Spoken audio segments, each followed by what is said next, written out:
একটা হাঁস পারলে দেখা যায় একটা থেকে দুইটা, দুইটা থেকে চারটা, চারটা থেকে আটটা, এইভাবে সংখ্যায় বাড়ে। ডিমটাও দেয়, বাচ্চাটাও বিক্রি করা যায়, ঘরে বসে আয় করা যায়।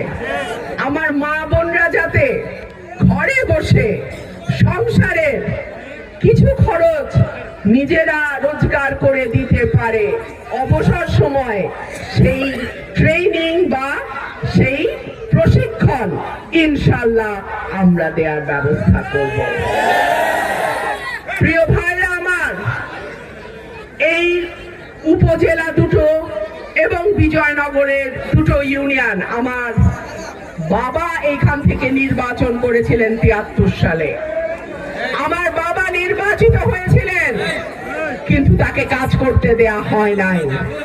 আপনাদের কাছে আমার অনুরোধ থাকবে, আগামী ১১ই ফেব্রুয়ারি বিকাল থেকে ১২ই ফেব্রুয়ারি নির্বাচনের ফলাফল ঘোষণা না হওয়া পর্যন্ত আপনারা সতর্ক সজাগ থাকবেন, কেউ যেন ভোট চুরি করতে না পারে।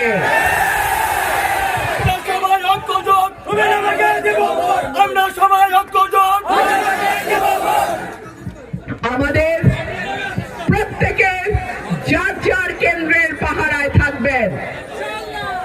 আপনার একটা ভোট আপনার ভবিষ্যৎ, পরিবারের ভবিষ্যৎ, এলাকার ভবিষ্যৎকে নির্ধারণ করবে। সুতরাং এত বছর পর নিজের পছন্দের প্রতিনিধি নির্বাচনের যেই সুযোগ এসছে, এই সুযোগকে কোনোভাবেই হেলায় হারাইতে দেয়া যাবে না। প্রিয় ভাইরা আমার, আমি আর লম্বা কথা বলবো না। আমি নির্বাচিত যদি হই, ৫টা বছর আপনারা আমাকে সময় দেন, আমি যদি দৃশ্যমান পরিবর্তন করতে পারি, তারপরেই আমি আসবো আপনাদের কাছে আরেকবার। যদি তা না পারি, আমি আর কোনোদিনও আপনাদের দরজায় ভোটের আবদার নিয়ে আসবো না। আপনারা সবাই ভালো থাকবেন, আপনাদের সঙ্গে দেখা হবে হাঁস মার্কার বিজয় ইনশাআল্লাহ।